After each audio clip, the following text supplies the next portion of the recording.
Hello, kakauwi ko lang, day 6 ngayon ng journey ko. And wala akong masasabi ngayon. Pero may natutunan ako this day. Ang natutunan ko, kahit ikaw nadadapa, kailangan mo bumangon palagi.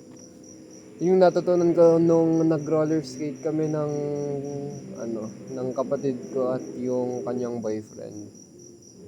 Kada dapa ako sa roller skate, kailangan ko pa din tumayo. Kasi nung first time, tinry ko. Natumba agad ako kahit may hawak akong pang support.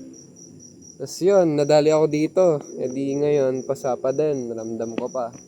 Tapos, nung tinanggal ko na yun, syempre nadapa ulit ako. Pero nag improve naman.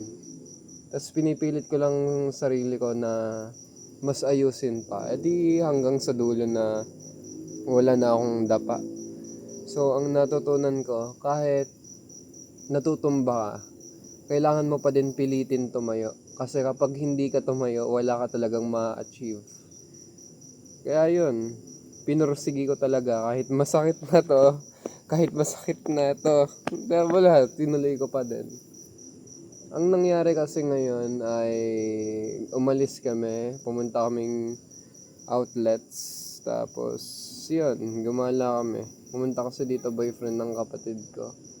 Edi yun, naki third wheel, kasama nanay ko. This day felt me, or this day I felt that I need to keep fighting and I need to see things in a positive way.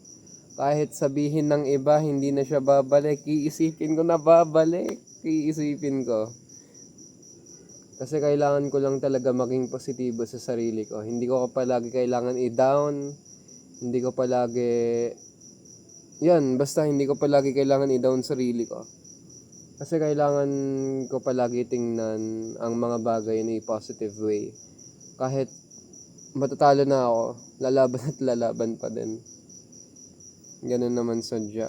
And yun lang naman ang makakwento ko since wala naman din akong nagawa today except working out, watching movies, and playing games. Pero parang halos puro workout na din ako this day. Hindi na ako masyad nakapaglaro at nakapanood ng movie dahil nag-workout agad ako.